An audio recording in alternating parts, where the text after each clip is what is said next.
जय हिंद, वंदे मातरम दोस्तों। Welcome to Shivam study platform. Shivam study परिवार आपका हार्दिक स्वागत करता है। दोस्तों, जैसा कि आप लोग जानते हैं और हमारे ये जो सीटेट का जो एग्ज़ाम होने के लिए जा रहा है दोस्तों, सीटेट दिसंबर 2024 में, और इसका एग्ज़ाम दोस्तों 15 दिसंबर को कंडक्ट कराया जाएगा।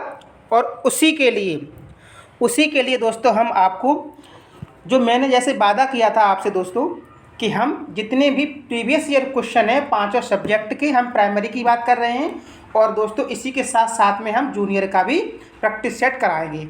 ठीक है दोस्तों, तो वही PYQ हम आपको लगवा रहे हैं। और आज लगभग ये हमारी 8वीं क्लास है दोस्तों। इस EVS का प्रैक्टिस सेट की दोस्तों 8वीं क्लास है, 8वीं नंबर की। और इसके साथ साथ में दोस्तों उधर हिंदी का प्रैक्टिस सेट भी लगवा रहे हैं हम, साइकोलॉजी का प्रैक्टिस सेट भी लगवा रहे हैं, साइंस भी करवा रहे हैं दोस्तों। हर एक सब्जेक्ट का आपका पाँचों के पाँचों सब्जेक्ट का आपको दोस्तों हम प्रैक्टिस सेट एकदम विधिवत तरीके से दोस्तों लगवा देंगे, जब तक आपका एग्ज़ाम होगा उससे पहले। दोस्तों जैसा कि एक बार फिर से हम रिपीट करते हैं दोस्तों, जैसा कि डेली के डेली हम आपको बताते हैं कि देखो अभी तक जिन भी भाई बहनों ने यूथ का प्रैक्टिस सेट नहीं लिया है, वो प्लीज़ जल्दी से जल्दी यूथ का प्रैक्टिस सेट लेके आइएगा, ताकि दोस्तों आपके पास दोस्तों अब समय नहीं बचा हुआ है, समय आपके पास बहुत कम है। और इधर उत्तर प्रदेश में दोस्तों शिक्षक भर्ती लगी हुई है, इस वजह से आप लोगों को जल्दी से जल्दी यूथ का प्रैक्टिस सेट लाना होगा दोस्तों। और उस यूथ के प्रैक्टिस सेट में अभी तक, जब से सीटेट का एग्ज़ाम हुआ है दोस्तों, और अभी तक जो पिछली बार एग्ज़ाम हुआ था दोस्तों, तो वहाँ तक के दोस्तों आपको सेट दिए गए होंगे। और दोस्तों सभी को एक तरफ से घोल के पी जाओ, जितने भी क्वेश्चन आए हैं पाँचों के पाँचों सब्जेक्ट में दोस्तों, आप ऐसे समझो आपको 1 से 20+ नंबर आने से कोई भी नहीं रोक सकता है। और जो भी कोचिंग के चक्कर में पड़ेगा ना, कोचिंग के चक्कर में पढ़ने वाले समझ जाओ वो कहाँ पर जा सकते हैं। ठीक है दोस्तों, क्योंकि दोस्तों नोट्सों से सीटेट आप चाहे कितना भी नोट्स पढ़ लो, कहीं से भी किसी से भी क्वेश्चन कितना भी पढ़ लो, लेकिन दोस्तों सीटेट वाला है वो हमेशा PYQ क्वेश्चन से ही पूछता है। ठीक है दोस्तों, तो दोस्तों ये हमारी लगभग, शायद मुझे इतनी याद नहीं है, शायद 7वीं नंबर या 8वीं नंबर क्लास है दोस्तों। ठीक है, तो ये जो EVS है दोस्तों पर्यावरण की दोस्तों 8वीं नंबर की क्लास है। और इसके अंतर्गत दोस्तों आज हम यात्रा और परिवहन, ठीक है, बहुत ही इम्पोर्टेंट चैप्टर है दोस्तों। इससे संबंधित सीटेट ने जितने भी क्वेश्चन पूछे हैं दोस्तों, हम आपको यहाँ पर रिवाइज करा देंगे। लेकिन दोस्तों कुछ क्वेश्चन इसमें ऐसे हैं, जैसे हम आपको बाद में एक क्वेश्चन हम आपको दिखाएंगे, और वो क्वेश्चन ऐसा है दोस्तों, अभी हम इस पे नहीं पढ़ा सकते हैं दोस्तों, उसके लिए मुझे अलग से बोर्ड पे पढ़ाना पड़ेगा। ठीक है, उस क्वेश्चन में दोस्तों थोड़ा कैलकुलेशन है, और इस वजह से दोस्तों हम इसको बोर्ड पे पढ़ाएंगे। ठीक है, तो दोस्तों अभी तक अगर आपने हमारे इस यूट्यूब चैनल को सब्सक्राइब नहीं किया है दोस्तों, तो प्लीज़ इस चैनल को पहले सब्सक्राइब कीजिएगा और बेल आइकन को दबाइएगा। वीडियो को अपने दोस्तों तक शेयर कीजिएगा, लाइक कीजिएगा, कमेंट कीजिएगा। ठीक है दोस्तों, तो स्टार्ट करते हैं दोस्तों आज की क्लास। उससे पहले दोस्तों आपको एक हम कुछ सुनाना चाहते हैं दोस्तों, जो जिसको सुन करके आप लोगों को पढ़ाई में मन लग जाए। ठीक है दोस्तों, तो आइएगा सुनाते हैं दोस्तों। सपने वो नहीं हैं दोस्तों, ठीक ध्यान से सुनना, गौर से एकदम। सपने वो नहीं हैं जो हम सोने के बाद देखते हैं। ठीक है दोस्तों, भाई सपना तो सभी कोई देखता है, जब सो जाता है तो सपना तो सभी कोई देखता है, लेकिन बल्कि सपने तो वो हैं जो हमें सोने नहीं देते हैं दोस्तों। आपको पढ़ना है, टीचर बनना है दोस्तों, ऐसा नहीं कि आप एकदम सो गए, नहीं। आपको कहने का तात्पर्य है दोस्तों, आपको मेहनत करनी है हर हाल में। बस आपकी 2 महीने की मेहनत है दोस्तों। 2 महीने के बाद अगर आप लोग खुद सोचो कि ये 2 महीने की मेहनत हमने कहीं खेलने कूदने में, क्रिकेट खेलने में या किसी और खेलने में या घूमने फिरने में ऐसे न गमा करके अगर अपना समय ये पढ़ाई में लगा दिया, और हमारी सीटेट निकल गई और हमको तुरंत ही अगर भर्ती मिल गई, भर्ती तो निकलेगी दोस्तों, ठीक है, अगर भर्ती मिल गई और हमारा सिलेक्शन हो गया दोस्तों, तो समझो दोस्तों आपकी लाइफ में कितना चेंजेस होगा। ठीक दोस्तों, और आप लोग जानते हैं कि आज के ज़माने में बगैर जॉब के ज़िंदगी कैसी चल रही है सभी की, देख लीजिएगा आप। ठीक है दोस्तों, तो इसी के साथ में दोस्तों आज की क्लास को हम स्टार्ट करते हैं। तो कुछ एक दो क्वेश्चन दोस्तों कल की क्लास के बचे हुए थे, फिर हम उसके बाद यात्रा एवं परिवहन के क्वेश्चन स्टार्ट करेंगे। उससे पहले दोस्तों एक जो आश्रय के जो क्वेश्चन है, एक या दो क्वेश्चन है दोस्तों, हम ये क्वेश्चन को करा देते हैं। तो दोस्तों जैसा कि आप लोग जानते हैं कि हमने बोला था कि हम जैसे ही क्वेश्चन पढ़ेंगे दोस्तों, और जो भी भाई बहन अच्छे से अगर जो हम जैसा बता रहे हैं वैसा कर रहे हैं तो फटाक से वो लोग हमारा आंसर देंगे। ठीक है दोस्तों, तो क्वेश्चन हमारा कह रहा है कि घरों के नीचे दिए गए विवरणों पर विचार कीजिए। ठीक, घरों के नीचे दिए गए विवरणों पर विचार कीजिए। दोस्तों कथन ए है, राजस्थान में गांव के लोग मिट्टी के घरों जिनकी छतें कटीली झाड़ियां की होती हैं में रहते हैं। ठीक, ये हमारा कथन हो गया एक। और बी कथन है दोस्तों, मनाली, जो दोस्तों कुल्लू मनाली है वो हिमाचल प्रदेश में, कल भी बात हुई थी, हमने आपको बताया था, जो हिमाचल प्रदेश में घर बांसों के खंभे पर बनाए जाते हैं। कथन है दोस्तों, हम नहीं बोल रहे ये, ठीक, कथन बोल रहा है ये। और सी ऑप्शन, सी कथन है दोस्तों, लेह में पत्थर के 2 मंजिल घर बनाए जाते हैं, नीचे की मंजिल पर ज़रूरत का सामान और जानवरों को रखते हैं। दोस्तों ये आपके सामने कितने कथन हैं, 1 2 3, ए बी सी। दोस्तों ये 3 कथन हैं।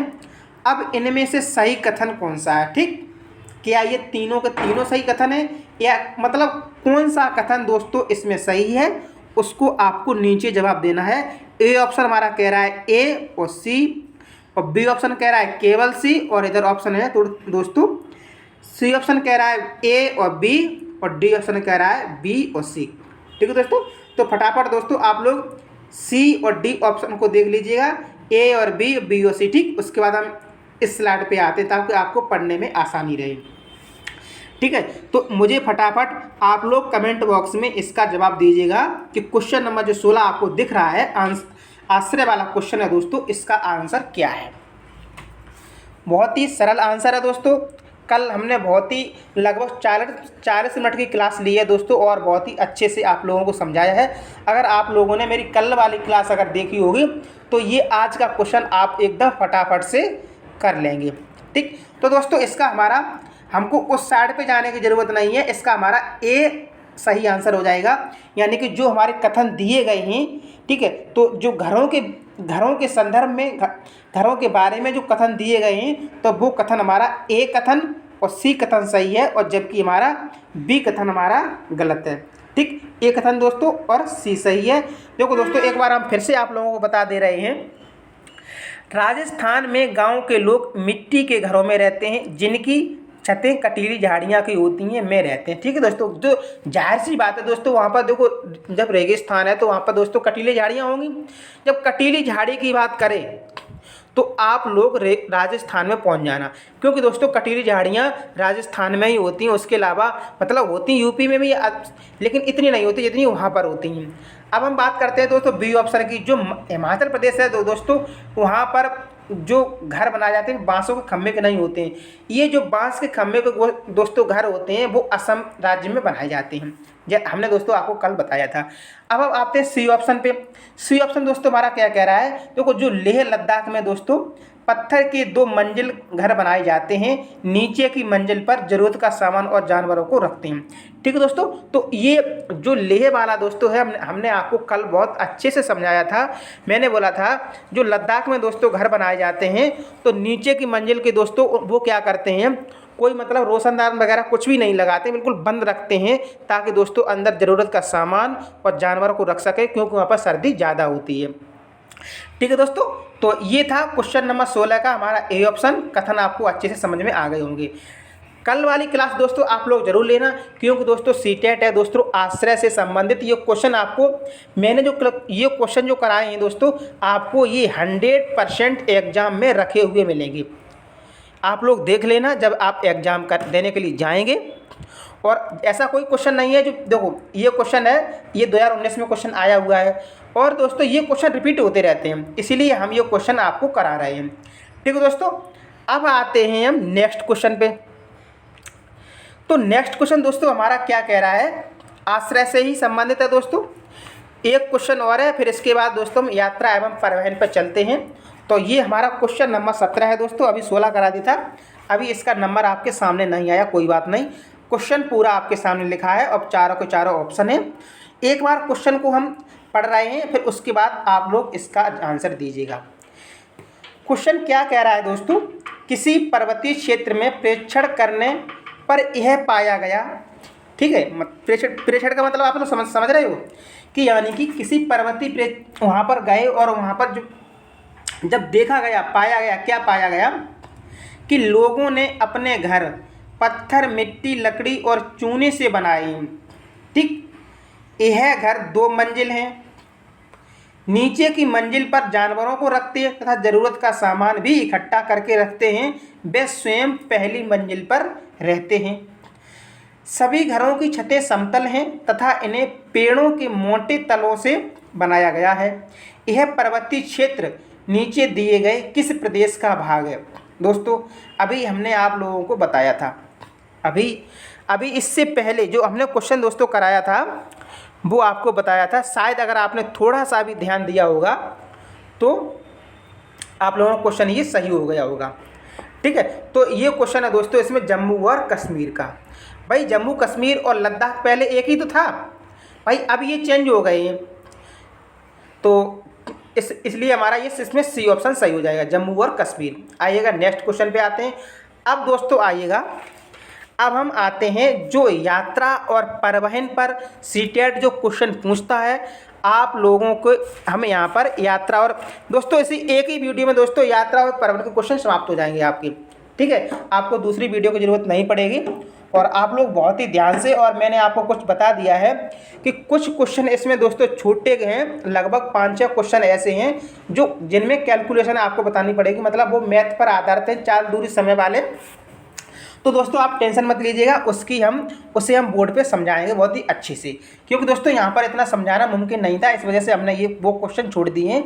लेकिन आप लोग बिल्कुल टेंशन की बात मत लीजिएगा, वो क्वेश्चन भी हम आप लोगों को करा देंगे। ठीक, तो दोस्तों इसमें यात्रा एवं परिवहन का दोस्तों 4 नंबर का क्वेश्चन है, ये सबसे पहले आया था। और क्वेश्चन है दोस्तों, जब कोई व्यक्ति ट्रेन द्वारा अहमदाबाद से केरल की यात्रा करता है, कहाँ से? अहमदाबाद।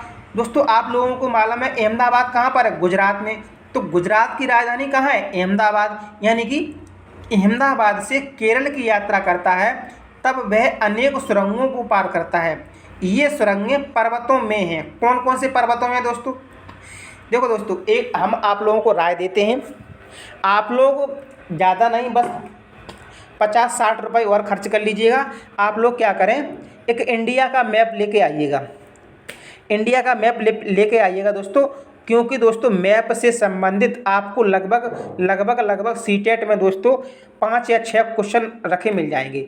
आप लोग क्या करना, हर एक राज्य देख लेना कौन सा कहाँ पर स्टेट है दोस्तों, सभी की स्थिति देख लेना, क्योंकि सीटेट वाला दोस्तों पूछता है, ऐसे क्वेश्चन बहुत रखता है।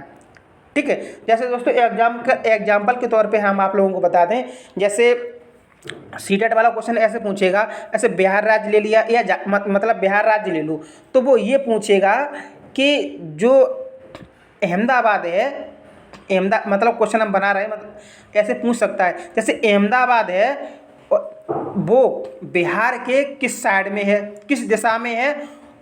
क्वेश्चन ऐसे बनाएगा वो कि अहमदाबाद है वो मतलब एक शहर दिल्ली और ले लिया और इधर एक बिहार ले लिया, तो क्वेश्चन वो बनाएगा कि अहमदाबाद दिल्ली और बिहार के किस तरफ पड़ता है। ठीक है दोस्तों, और वो दिशाएं दे देगा आपको। अरे आपको जब मालूम होगा, आपने अगर मैप देखा होगा तभी आप लोग बता सकते हैं कि वो मतलब उसकी दिशा क्या है, इसकी सापेक्ष दिल्ली और बिहार के सापेक्ष अहमदाबाद की स्थिति क्या है।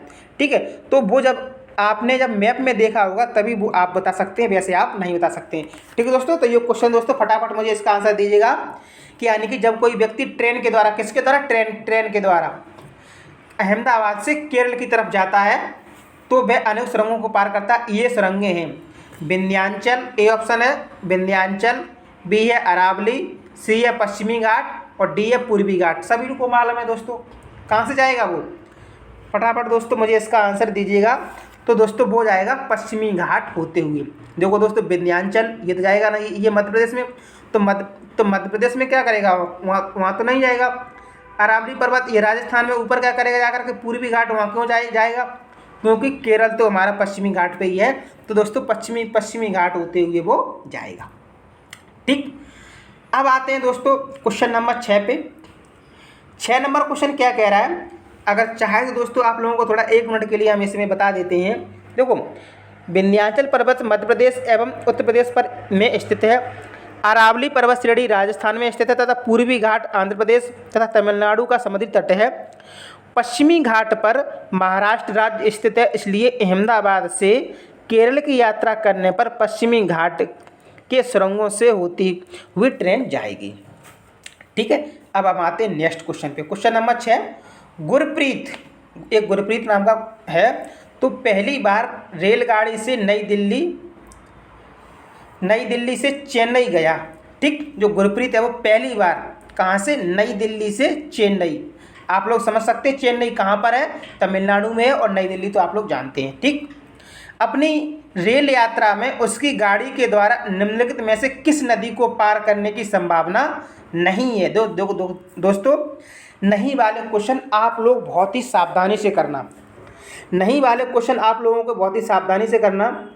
ठीक, जब आप पढ़ते पढ़ते जब नीचे ऑप्शन में आओगे तो आप लोगों को ये मालूम पड़ जाएगा कि मतलब नहीं भूल जाओगे, तो आप लोग ये कहोगे कि हाँ गोदावरी पड़ेगी और नर्मदा भी पड़ेगी और कृष्णा भी पड़ेगी। ठीक है, लेकिन दोस्तों वो ये पूछ रहा है कि जब वो नई दिल्ली से, गुरप्रीत है नई दिल्ली से चेन्नई जाएगा, तो जो नीचे नदियों के नाम दिए गए 4 उनमें से कौन सी नदी को वो पार नहीं करेगा। ठीक है दोस्तों, तो देखो गोदावरी को करेगा, कृष्णा को करेगा और नर्मदा को करेगा। ठीक, लेकिन दोस्तों वो गंगा नदी को पार नहीं करता है, क्योंकि दोस्तों आप लोगों को बता दें जो गंगा नदी है दोस्तों वो उत्तराखंड से निकलती है, गोमुख खुमानी से दोस्तों, और उत्तर प्रदेश के बिजनौर जिले से दोस्तों ये प्रवेश करते हुए दोस्तों ये दिल्ली को पूरा छोड़ देती है। ठीक है, बिजनौर जिले से प्रवेश करती हुई और बलिया डिस्ट्रिक्ट से दोस्तों 27 जिलों से बह करके ये हमारे यूपी से ये बाहर निकल जाती है। ठीक, तो गंगा नदी यहाँ पर नहीं पड़ती है, तो इसमें दोस्तों हमारा आंसर क्या हो जाएगा, गंगा नदी। ठीक, तो आंसर इसका हमारा गंगा नदी हो जाएगा। आते हैं नेक्स्ट क्वेश्चन पे, क्वेश्चन नंबर 7। दोस्तों अभी हमने आपको एक क्वेश्चन बोला था कि जो गंगा नदी है उनका उत्तर प्रदेश में किस डिस्ट्रिक्ट से दोस्तों उनका जो प्रवेश होता है। ठीक, और किस डिस्ट्रिक्ट से दोस्तों उनका निकास होता है। ठीक, तो दोस्तों ये 2 क्वेश्चन हैं, अलग अलग परीक्षाओं में, छोटी परीक्षा हो या बड़ी परीक्षा हो, कई परीक्षाओं में दोस्तों उत्तर प्रदेश की कई परीक्षाओं में दोस्तों ये पूछे गए क्वेश्चन है। तो हम आप लोगों को बता देते, वो लंबाई कभी नहीं पूछता है, वो बाई चांस कभी कभार पूछ ले, लेकिन एग्जामिनर दोस्तों ये हमेशा पूछता है कि गंगा नदी है वो उत्तर प्रदेश में, अगर यूपी का एग्जाम है तो किस नदी से प्रवेश करती, मतलब कहाँ से प्रवेश करती है, किस डिस्ट्रिक्ट से। तो दोस्तों उत्तर प्रदेश में दोस्तों ये बिजनौर जिले से प्रवेश करती हैं, और 27 जिलों में बहते हुए ये जो हमारा बलिया डिस्ट्रिक्ट है दोस्तों, सबसे लास्ट पूर्वी, जो उत्तर प्रदेश का सबसे पूर्वी जिला है बलिया दोस्तों, वहाँ से ये बाहर निकल जाती हैं, बिहार में पहुँच जाती हैं। अगर बात दोस्तों यमुना मैया की करें तो जो यमुना नदी है दोस्तों वो सहारनपुर में प्रवेश करती हैं उत्तर प्रदेश में। ठीक है, और उनका तो विलय हो जाता है प्रयागराज में संगम पर। ठीक है दोस्तों, अब ये थोड़ी जानकारी हमने आपको नदियों के बारे में दे दी। दोस्तों हम आपको जब ज्योग्राफी पढ़ाएंगे, इंडियन ज्योग्राफी, वहाँ पर दोस्तों जब नदियाँ पढ़ाएंगे आप लोगों को तो बहुत ही अच्छे से समझाएंगे। इस तरह से दोस्तों हम आपको नदियाँ पढ़ा देंगे कि कोई सा भी एग्जाम नदियों से आएगा तो वहाँ से क्वेश्चन आपका बाहर नहीं जाएगा। ठीक है दोस्तों, तो क्वेश्चन नंबर 7 दोस्तों हम आपको बताते हैं। रेहाना अपने परिवार के साथ केरल जाती है, वहाँ उसे ऊंचे वृक्ष दिखाई पड़ते हैं। ठीक, जो उसके गृह नगर शिमला के ऊंचे वृक्षों से भिन्न है। उसने केरल में कौन से वृक्ष देखे होंगे। ठीक है दोस्तों, मतलब कहने का ये है केरल में जो वनस्पति है दोस्तों वहाँ पर पेड़ पौधे हैं दोस्तों, तो कौन कौन से पेड़ पौधे हैं बस उसके बारे में आपसे एग्जामिनर जानना चाहता है। ठीक है, तो ए ऑप्शन नारियल, बी सेब, सी लीची और डी चीड़। आप लोग फटाफट दोस्तों इसका मुझे आंसर दीजिए क्वेश्चन नंबर 7 का। तो दोस्तों आप लोगों को पता है कि नारियल के पेड़ दोस्तों वहीं पर होते हैं केरल में। ठीक, अब क्वेश्चन नंबर नेक्स्ट पे आते हैं। तो नेक्स्ट क्वेश्चन दोस्तों हमारा क्वेश्चन नंबर 8। क्वेश्चन नंबर 8 हमारा क्या कह रहा है कि राधा विभिन्न प्रकार के यात्रा टिकटों का उपयोग करती है। ऐसे टिकटों के उपयोग से निम्नलिखित में से किस संकल्पना पर प्रभावपूर्ण ढंग से चर्चा की जा सकती है। कथन दोस्तों, एक कथन है अलग अलग साधनों से यात्रा करने पर यात्रा की लागत भी भिन्न होती है। बी, यात्रा की लागत उस वाहन द्वारा प्रयुक्त ईंधन पर निर्भर करती है। सी कथन है हमारा सार्वजनिक परिवहन से एक स्थान से दूसरे स्थान जाने के लिए हमें टिकट चाहिए। और डी है आरक्षण प्रक्रिया की समझ। और दोस्तों उपयुक्त जो हमारे विकल्प दिए गए हैं तो सर्वाधिक उपयुक्त विकल्प चुनिए। यात्रा के संबंध में ये 4 जो हमने कथन आपको बताए हैं उनमें से सर्वाधिक उपयुक्त विकल्प चुनिए जो यात्रा के संबंध में अनुकूल हों। तो ए ऑप्शन है दोस्तों हमारा सी और डी, और बी ऑप्शन है ए और डी, और सी है ए और सी, और डी है बी और सी। फटाफट दोस्तों मुझे आप लोग इसका कमेंट बॉक्स में आंसर दीजिएगा। फटाफट दोस्तों, एकदम बहुत ही अच्छा क्वेश्चन है। तो दोस्तों इसका हमारा आंसर हो जाएगा सी, ए और सी। आइएगा देखते हैं कैसे हो जाएगा ए और सी। देखो, ए है अलग अलग साधनों से यात्रा करने पर यात्री की लागत भी भिन्न होती है। बिल्कुल बात सही है। जैसे कि दोस्तों आप लोगों को बता दें, अगर आप उत्तर प्रदेश में प्रयागराज में रह रहे हैं तो आप लोग अगर प्रयागराज से नई दिल्ली को जाते हैं, अगर दोस्तों आप ट्रेन से जाते हैं, ट्रेन से, तो लगभग भाई 200 रुपये के लगभग में खर्चा आएगा। 200 या 250 की टिकट आएगी आपकी। ठीक है। और वैसे ही अगर आप लोग अगर बस से अगर आप जाएंगे तो लगभग आपकी 500 या 600 रुपये की टिकट आएगी। अगर आप वहाँ से अगर अपनी हवाई यात्रा करेंगे तो दोस्तों लगभग आपको 5,000 से कम पे नहीं करना पड़ेगा, ज़्यादा ही पे करना पड़ेगा। तो दोस्तों जो एक कथन है वो यही कह रहा है कि अलग अलग साधनों से यात्रा करने पर यात्रा की लागत भी भिन्न होती है। तो मतलब ये यात्रा के संबंध में जो एक कथन है वो बिल्कुल सही कथन है। तो मुझ पर सही कथन ही तो पूछ रहा था, तो इस वजह से हमारा ए सही हो गया। अब बी कथन क्या है, यात्रा की लागत उस वाहन द्वारा प्रयुक्त ईंधन पर निर्भर करती है। दोस्तों दूरी पर निर्भर करती है, ईंधन पर नहीं निर्भर करती है। ठीक, अब हमारा ऑप्शन हमारा दोस्तों अब सी, वो कथन सी पे आते हैं दोस्तों, क्योंकि हमारा ए और सी सही था ना। अब सी हमारा सही हो गया इसमें, क्यों बताते हैं। देखो, सार्वजनिक परिवहन से एक स्थान से दूसरे स्थान जाने के लिए हमें टिकट चाहिए। बिल्कुल बात सही चाहिए। और आरक्षण प्रक्रिया की समझ, अब इसमें दोस्तों आरक्षण कहाँ से आ गया। ठीक, इसलिए हमारा ए और सी यानी कि सी इज द राइट आंसर। आइएगा नेक्स्ट क्वेश्चन पे आते हैं दोस्तों। ये यात्रा एवं परिवहन से संबंधित क्वेश्चन है, इसलिए आपको सभी ऐसे ही क्वेश्चन इसमें देखने को मिलेंगे, क्योंकि ये टॉपिक ही है दोस्तों, इस वजह से।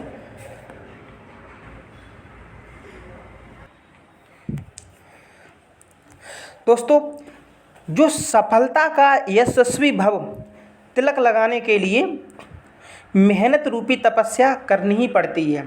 ऐसा कि नहीं है कि आप लोगों को डायरेक्ट बगैर पढ़े ही एकदम सीटेट में अच्छे नंबर मिल जाए और फिर उसके बाद आपको भर्ती देखने को मिल जाए। नहीं, ऐसा नहीं है। सबसे पहले जो सफलता का यशस्वी भव, अगर आप लोग जो सफलता पाना चाहते हैं या उसका यशस्वी भव तिलक लगाना चाहते हैं तो आपको मेहनत रूपी तपस्या करनी ही पड़ेगी। आपको क्लास लेनी पड़ेगी शुरू से लेकर के एंड तक, और आपको घर पर पढ़ना पड़ेगा हर हाल में। लगभग दोस्तों आप लोग 8 घंटे से कम पढ़ाई मत कीजिएगा। अगर आप लोगों ने 8 घंटे से कम पढ़ाई की तो दोस्तों टाइम बहुत कम है, तो समझो आप क्या हो सकता है। आप समझदार हो। आगे क्वेश्चन नंबर 10 दोस्तों। क्वेश्चन नंबर 10 हमारा क्या कह रहा है कि नई दिल्ली में रहने वाला कोई व्यक्ति पहले भोपाल कहाँ पर है, मध्य प्रदेश, MP की राजधानी भोपाल है। दोस्तों आप लोग क्या करना, आज ही दोस्तों आप लोग अगर आपके पास नहीं हो तो अगर है तो कोई बात तो बहुत अच्छी बात है। आप लोग जो इंडिया का मैप आता है, भारत का मानचित्र, एक बड़ा वाला लटकाने वाला दोस्तों, वो लगभग 50-60 रुपये का आ जाएगा। आप लोग उसे लेकर आना, क्योंकि दोस्तों जब ये यात्रा एवं परिवहन पे क्वेश्चन आएंगे दोस्तों तो आपको वो मैप बहुत ही सहायता करेगा। ठीक है दोस्तों। तो क्वेश्चन नंबर 10, तो नई दिल्ली में रहने वाला कोई व्यक्ति पहले भोपाल यानी कि मध्य प्रदेश और फिर रांची झारखंड का भ्रमण करना चाहता है, उसकी यात्रा की दिशा होगी। ठीक है दोस्तों, यानी कि आप लोग पहले डायरेक्ट भोपाल मत पहुंच जाइएगा। व्यक्ति कहाँ रहता है? व्यक्ति तो नई दिल्ली में रहता है, मत उसकी जो चलेगा वो नई दिल्ली से चलेगा, डायरेक्ट भोपाल नहीं, भोपाल से झारखंड नहीं डायरेक्ट पहुंच जाएगा। पहले वो नई दिल्ली से चलेगा, कहाँ पर? मध्य प्रदेश में जाएगा, भोपाल में, और फिर भोपाल से होते हुए दोस्तों झारखंड की राजधानी रांची तक वो पहुंचेगा। का भ्रमण करना चाहता है, उसकी यात्रा की दिशा होगी। दोस्तों आप लोगों को इसमें मैप की बेहद ज़रूरत है इस क्वेश्चन के लिए, इसलिए हमने आपसे बोला है कि आप लोग आज ही मैप खरीद करके लाइएगा। और कल दोस्तों कमेंट बॉक्स में आप लोग बताइएगा कि किस किस ने मैप खरीदा है। ठीक है दोस्तों। तो ए ऑप्शन है पूर्व दिशा में और फिर दक्षिण दिशा में, बी है पश्चिम दिशा में और फिर दक्षिण दिशा में, सी है दक्षिण दिशा में फिर पूर्व दिशा में, और डी है दक्षिण दिशा में फिर पश्चिम दिशा में। आइएगा दोस्तों, फटाफट इस क्वेश्चन नंबर 10 का मुझे आंसर दीजिएगा। फटाफट दोस्तों इस क्वेश्चन नंबर 10 का मुझे आंसर दीजिएगा। तो इसका आंसर है दोस्तों सी। क्या है इसका आंसर? है सी। पहले वो दक्षिण दिशा में जाएगा और फिर पूर्व दिशा में। कैसे दोस्तों, हम आपको बताते हैं। दोस्तों अगर वो दिल्ली रहता है, ठीक, मान लो दोस्तों यहाँ पर एक मिनट के लिए यहाँ दिल्ली है, यहाँ दिल्ली है दोस्तों, तो जो भोपाल है दोस्तों, जो एमपी है, दिल्ली के सापेक्ष में इधर पड़ेगा। ठीक है। और फिर इसके बाद दोस्तों वो इधर आएगा, झारखंड की राजधानी ये रांची, ठीक, यहाँ पर आएगा, यहाँ झारखंड है। तो दोस्तों सबसे पहले दिल्ली जब इधर जाएगा तो ये कौन सी साइड है? ये दिल्ली से ये एमपी है दोस्तों, नीचे की तरफ तो इधर दक्षिण होगा। तो दोस्तों ये सब पूरा दक्षिण साइड है, तो यानी कि यहाँ पर दक्षिण पूर्व होना चाहिए, लेकिन दोस्तों ऑप्शन में दक्षिण पूर्व है नहीं, तो इसलिए हमको दक्षिण दिशा ही चुनना पड़ेगा। तो यानी कि ये दक्षिण में पहले जाएगा, और दक्षिण के बाद यहाँ जाने के बाद फिर वो कहाँ पर बोल रहा है? झारखंड में जाएगा। छत्तीसगढ़ में नहीं दोस्तों, झारखंड में, जो बिहार से अलग हुआ है वहाँ पर, ठीक। फिर उसके बाद वो इधर आएगा, कहाँ पर? इधर, ठीक। यानी कि फिर वो इसके सापेक्ष में दोस्तों ये पूर्व में चलेगा कि नहीं, बताओ पहले। यहाँ दिल्ली है, यहाँ दिल्ली है, और यहाँ पर भोपाल है, ठीक, और यहाँ झारखंड की राजधानी रांची है। तो इधर दक्षिण और फिर ये पूर्व, ठीक है। तो इस प्रकार से ये ऑप्शन हमारा सही हो जाएगा, यानी कि सी ऑप्शन सही है, पहले दक्षिण दिशा में और फिर पूर्व दिशा में। क्वेश्चन नंबर 12, क्वेश्चन नंबर 12 पे आते हैं दोस्तों फटाफट। क्वेश्चन नंबर 12 हमारा क्या कह रहा है कि भारत के मानचित्र में दिल्ली की स्थिति के सापेक्ष हिमाचल प्रदेश की राजधानी शिमला और मध्य प्रदेश की राजधानी भोपाल क्रम से स्थित है दिल्ली की। ठीक है दोस्तों, हर एक क्वेश्चन दोस्तों आपको ऐसे मिलेंगे कि आपको मैप की आवश्यकता आपको अपने आप लगेगी कि काश अगर मेरे पास मैप होता तो ये क्वेश्चन भी हम एकदम अच्छे से। देखो दोस्तों, देखने में क्वेश्चन कितने सरल है, ऐसा लग रहा है कि स्थिति कौन नहीं बता देगा, हर कोई बता देगा। लेकिन दोस्तों आप लोग इसमें ऑप्शन में जाइएगा, ऑप्शन में आप लोग चक्कर आ जाएंगे कौन सा सही है कौन सा गलत है, ठीक है। इसलिए आपको रिवीजन करना बेहद इंपॉर्टेंट है। और कोई भी नोट्स जो देगा कोचिंग वाला, वो दोस्तों इस तरह के क्वेश्चन कभी भी वो नहीं बताएगा। और एग्जाम में दोस्तों यही क्वेश्चन आते हैं। तो दोस्तों हम इधर उधर घूमने की क्या ज़रूरत है, जो एग्जाम में आता है हम डायरेक्ट वही पढ़ेंगे ना, अपना जो टाइम हम देंगे ना तो उसी को देंगे ना जिससे हम कुछ फ़ायदा हो, ठीक है। तो ए ऑप्शन है दोस्तों दक्षिण पश्चिम और दक्षिण पूर्व, और बी है उत्तर और दक्षिण में, और सी है दक्षिण पूर्व और उत्तर पश्चिम में, और डी है उत्तर पूर्व और उत्तर पश्चिम में। फटाफट दोस्तों, यानी कि दिल्ली की स्थिति पूछ रहा है, ठीक है। दिल्ली की स्थिति के सापेक्ष जो हिमाचल प्रदेश की राजधानी शिमला पूछ रहा है और मध्य प्रदेश की भोपाल, यानी कि शिमला और भोपाल दिल्ली की स्थिति से किस मतलब कौन सी दिशा में है। ठीक, तो फटाफट दोस्तों क्वेश्चन नंबर 12 का मुझे आप लोग जवाब दीजिएगा। ठीक है दोस्तों, तो इसका दोस्तों आंसर हो गया डी, उत्तर पूर्व किसकी स्थिति है। देखो एक मिनट हम आपको समझा रहे हैं, इसमें थोड़ा टाइम लग रहा है। देखो दोस्तों, यहाँ पर तो दिल्ली है और दिल्ली से इधर जाओ, शायद यहाँ पर तो मैप नहीं तो हम आप लोगों को दिखा देते। यहाँ पर ये शिमला है दोस्तों, हिमाचल प्रदेश की राजधानी, और दोस्तों इधर ये भोपाल हो जाएगा, जैसे हमने आपको बताया था। तो दोस्तों शिमला की स्थिति पहले पूछी गई है, तो दोस्तों ऊपर की तरफ उत्तर है और थोड़ा इस साइड में पूर्व की तरफ, तो उत्तर पूर्व, तो इसलिए हमारा ये उत्तर पूर्व हो गया। ठीक, अब नीचे अब भोपाल की स्थिति देखते हैं दोस्तों, मध्य प्रदेश की राजधानी भोपाल की स्थिति देखते हैं। तो उत्तर में तो है ये दोस्तों, उत्तर उत्तर उत्तर ये उत्तर पश्चिम में हो जाएगा दोस्तों। ठीक है, आइएगा नेक्स्ट क्वेश्चन पे चलते हैं। क्वेश्चन नंबर 15, नीचे दिए गई कौन सी जानकारी एक आरक्षित रेल टिकट से प्राप्त की जा सकती है। ए, टिकट बुक कराने की तारीख और समय, यात्रा शुरू करने की तारीख और समय, और बी कथन है डिब्बे का नंबर, बर्थ का नंबर और किराया, सी कथन है यात्रा करने वाले का नाम, आयु और लिंग, और डी है ट्रेन का नंबर और नाम, वह स्टेशन जहाँ से ट्रेन पकड़नी है और अंतिम स्टेशन का नाम, और ई है अंतिम स्टेशन पर पहुँचने की तारीख और समय। ठीक है दोस्तों, तो यानी कि क्वेश्चन ये कह रहा है कि निम्नलिखित में कौन सी जानकारी एक आरक्षित रेल टिकट से प्राप्त की जा सकती है। फटाफट इसका आंसर दीजिएगा।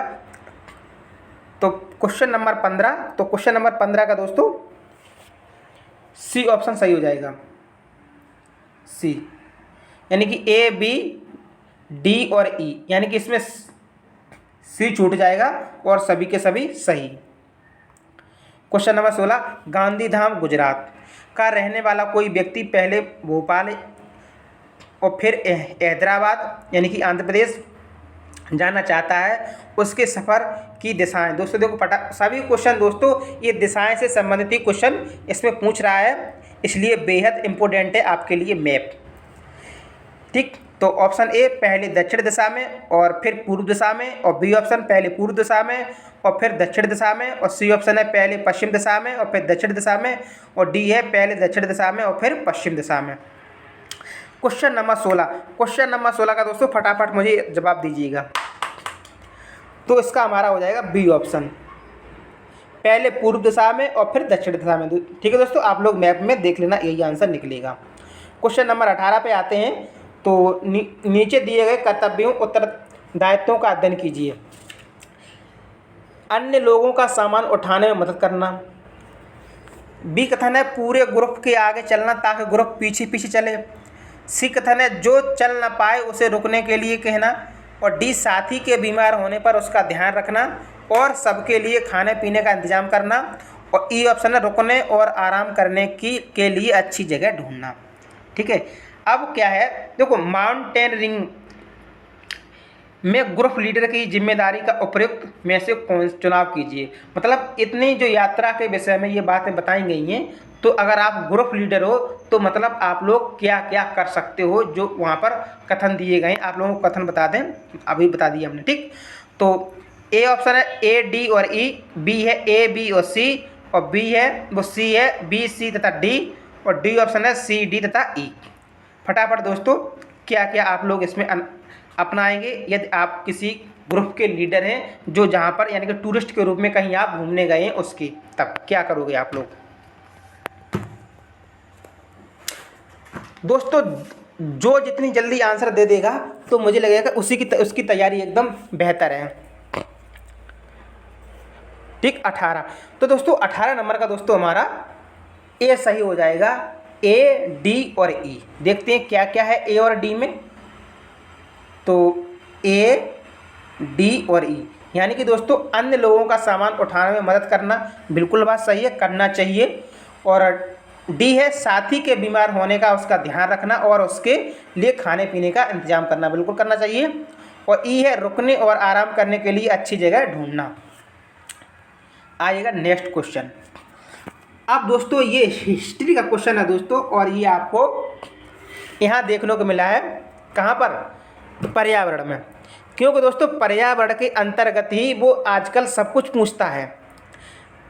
हिस्ट्री हो गया, साइंस हो गई, जो इंडियन ज्योग्राफी, वर्ल्ड ज्योग्राफी, तो सभी कुछ ये इसी के अंतर्गत ये पूछ लेता है, पर्यावरण के अंतर्गत ही। इसलिए आपको ये क्वेश्चन यहाँ पर देखने को मिला है। ठीक, तो इसका ए ऑप्शन है दोस्तों हमारा। देखो क्वेश्चन क्या है, जो अल-बरूनी कौन था इसके बारे में पूछ रहा है। ठीक है, तो ये तो मतलब सभी को मालूम होगा, लेकिन फिर भी हम आप लोगों को बता दें। चलो आंसर दीजिएगा आप लोग। वह एक यात्री था, ए ऑप्शन है, वह एक यात्री था जिसने भारत के लोगों की संस्कृति का अध्ययन करने के लिए कश्मीर से कन्याकुमारी तक की यात्रा की। बी है, वह एक कुतुबशाही सुल्तान था जिसने हमारे देश में लगभग 40 वर्ष शासन किया। सी है, वह अफगानिस्तान का एक व्यापारी था जो हमारे देश में मेवों के बाज़ारों का अध्ययन करने आया था। और डी है, वह उज्बेकिस्तान का यात्री था जिसने एक किताब लिखी थी जो हमारे देश के इतिहास के बारे में जानने में सहायक है। ठीक है दोस्तों, तो फटाफट दोस्तों मुझे इसका आंसर दीजिए। क्वेश्चन नंबर 9, 19 दोस्तों, 9 नहीं 19। ठीक है दोस्तों, जब किताब की बात कह दी तो आप लोग समझ चुके होंगे, तो D is the right answer, Al-Biruni, D सही है। ठीक, अब दोस्तों देखो, अल-बरूनी उज्बेकिस्तान का यात्री था। अल-बरूनी ने हमारे देश में बहुत सी बारीकी से चीज़ों को देखा और उनके बारे में लिखा, खास तौर से वे जो उन्हें अपने देश से अलग लगी। मतलब उन चीज़ों को इसने लिखा जो अपने देश से उसने अलग लगी, उन चीज़ों को इसने अपने किताब में लिखा। आएगा दोस्तों क्वेश्चन नंबर 20, फिर से आ गया दोस्तों। क्या कह रहा है क्वेश्चन नंबर 20, यदि आप रेलगाड़ी द्वारा अहमदाबाद जाएं तो आपको रेलवे स्टेशन पर अधिकतर बेचने वाले खाने की कौन सी चीज़ें मिलेंगी। कहने का मतलब ये कहना चाह रहा है कि गुजरात का खाना पूछना चाह रहा है कि क्या है वहाँ पर, क्या खाने को ज़्यादा मिलता है, बस वही और कुछ भी नहीं। ए है पूरी साग तथा ठंडा दूध। बी है ढोकला चटनी नींबू वाले चावल। सी है छोले भटूरे तथा लस्सी। और डी है इडली चटनी तथा बड़ा चटनी। अगर आप लोग गुजरात गए होंगे तो आप लोगों को मालूम होगा दोस्तों को वहाँ पर क्या क्या खाने को मिलता है। तो बस वही पूछ रहा है कि आप रेलगाड़ी द्वारा अहमदाबाद जाएं तो आपको रेलवे स्टेशन पर अधिकतर, जब मतलब अधिक सामान वही बेचा जाएगा जो वहाँ पर उपलब्ध होगा। तो वहाँ पर क्या लोग ज़्यादा पसंद करते हैं खाना। ठीक है, तो उसी के बारे में पूछ रहा है। तो फटाफट मुझे इसका आंसर दीजिएगा क्वेश्चन नंबर 20 का। ठीक है, तो कहते हैं ढोकला। ठीक है, गुजरात का। तो दोस्तों अगर देखो हम कुछ भी नहीं जानते, ढोकला जगह बी ऑप्शन में ढोकला है दोस्तों। ठीक, तो यही हमारा आंसर सही होगा बी, ढोकला चटनी नींबू वाले चावल, इतने ये हैं। तो ये हमारा ऑप्शन सही हो जाएगा। तो दोस्तों ये थे आज के क्वेश्चन, और कुछ परीक्षा से इम्पोर्टेंट दोस्तों कुछ क्वेश्चन हैं। हम उन कुछ पॉइंट हैं दोस्तों जो हमारे परीक्षा के लिए बेहद इंपॉर्टेंट पॉइंट हैं दोस्तों, उन्हीं पॉइंटों को हम आपको यहाँ पर बता रहे हैं फटाफट दोस्तों 2 मिनट के अंतर्गत। पेट्रोल रसायन के लिए प्रसिद्ध बंदरगाह, हल्दिया वाला बंदरगाह। ठीक, जो होली नदी के तट पर स्थित है, हल्दिया बंदरगाह। और भारत में ज्वारीय बंदरगाहों के उदाहरण हैं कांडला और डायमंड हार्बर। ठीक, और किस बंदरगाह का नाम दीनदयाल के नाम पर रखा गया है, तो कांडला बंदरगाह गुजरात में। ठीक, और भारत का सबसे लंबा सड़क पुल, तो यानी कि दोस्तों जो भूपेन हजारिका पुल है दोस्तों, या ढोरा सादिया पुल है, ये सबसे लंबा है। ये दोस्तों लोहित नदी पर है दोस्तों, जो ब्रह्मपुत्र की सहायक नदी है उसी पर। ठीक, इसकी लंबाई दोस्तों पूछ ली जाती है 9.1 किलोमीटर, 15 किलोमीटर। ठीक, 9.15 किलोमीटर, 15 नहीं पढ़ते हैं दोस्तों। ठीक है ना, आप इसे 15 पढ़ो। भूपेन हजारिका पुल कहाँ देखो दोस्तों, आपको आ गया ये पॉइंट आ गया, जो भूपेन हजारिका पुल निर्मित किया गया है तो ब्रह्मपुत्र की जो सहायक नदी है लोहित नदी पर, तो इसी पर ये सही, हमने आपको पहले बता दिया, कोई बात नहीं। तो और नेक्स्ट पॉइंट है दोस्तों हमारा, भारत की सबसे लंबी सड़क सुरंग चेनानी नासरी सुरंग, इसकी लंबाई पूछी गई है, तो कितनी है, 9 किलोमीटर। नेक्स्ट पे आते हैं दोस्तों, भारत का सबसे लंबा प्लेटफार्म गोरखपुर नहीं है दोस्तों। अब दोस्तों ये हो गया कर्नाटक में दोस्तों एक है सिद्धोदर मैया करके कुछ है ऐसा ही, वो दोस्तों सबसे लंबा प्लेटफॉर्म हो गया है। गोरखपुर ये पहले था, ये पहले का पुराना है इस वजह से। ठीक, आप लोग इस क्वेश्चन को काट दो, ये गलत है, ये अब नहीं रहा है, था किसी दिन। भारत की सबसे लंबी दूरी तय करने वाली ट्रेन है दोस्तों विवेक एक्सप्रेस, यानी कि 4286 किलोमीटर दूरी तय करती है। भारत की सबसे तेज गति से चलने वाली ट्रेन है गतिमान एक्सप्रेस, 160 किलोमीटर पर घंटा।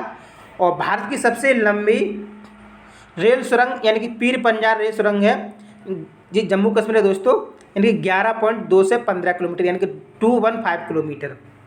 भारत की सबसे ऊंची सड़क है लेह मनाली सड़क, सबसे ऊंची सड़क है दोस्तों। ठीक, भारत की पहली बिना इंजन की ट्रेन 18 वंदे भारत। दोस्तों एक क्वेश्चन बहुत ज़्यादा पूछा जाता है, जो अपनी जो वंदे भारत एक्सप्रेस है दोस्तों, ये नई ट्रेन चली हुई है, ये दोस्तों ट्रेन 18 का परिवर्तित रूप है। ठीक है, तो ट्रेन 18 आप लोग याद रखना और वंदे भारत को याद रखना, क्वेश्चन वह कैसे भी पूछेगा आप लोग कर लेंगे। ट्रेन 18 कहाँ से कहाँ तक चलती है? वाराणसी से नई दिल्ली। कहाँ से कहाँ तक? वाराणसी से नई दिल्ली तक। दोस्तों ये सभी आपसे जो यात्रा परिवहन के क्वेश्चन थे दोस्तों, तो इसलिए उन्हीं से संबंधित दोस्तों ये मोस्ट इम्पोर्टेंट पॉइंट थे, वही हमने आपको करा दिए। दोस्तों ये वाला क्वेश्चन है। ठीक, कोई व्यक्ति 29 नवंबर 2019 को एक एक्सप्रेस ट्रेन में सूरत यानी गुजरात से नागरकोइल केरल जाने के लिए बैठा है। यह ट्रेन सूरत से 19:45 पर बजे चली और यह 1 दिसंबर 2019 को 11:45 बजे नागरकोइल पहुंची। यदि सूरत से नागरकोइल के बीच की ट्रेन मार्ग की दूरी 2120 किलोमीटर है, तो इस यात्रा में ट्रेन की औसत चाल क्या थी? ठीक है दोस्तों, तो ये वाले क्वेश्चन हमने आपको अभी छोड़ दिए हैं, इसके लिए दोस्तों हम बोर्ड पे पढ़ाएंगे आपको। ठीक है, और वहाँ पर ये जो दोस्तों यहाँ पर ये समझाना पड़ेगा आप लोगों को, और ये क्वेश्चन भी आप लोग तैयार करके जाना, क्योंकि ये क्वेश्चन भी आते हैं वहाँ पर। ठीक है, तो दोस्तों आज की क्लास में बस इतना ही, यहीं तक रखते हैं। और इसी के साथ में दोस्तों, सपने देखने वालों के लिए रात छोटी होती हैं। क्या बोल रहे हैं? सपने देखने वालों के लिए रात छोटी होती हैं और उन्हें पूरा करने के लिए दोस्तों, जो हमने सपने देखे हैं, टीचर बनने का जो हमने सपना देखा है, तो अपने टीचर बनना जो बनने का जो सपना पूरा करने के लिए दोस्तों हमारे लिए दिन भी छोटे पड़ जाएंगे। रात तो बहुत दूर है, दिन भी हमारा छोटा पड़ जाएगा। ठीक है दोस्तों, तो आज की वीडियो में बस इतना ही।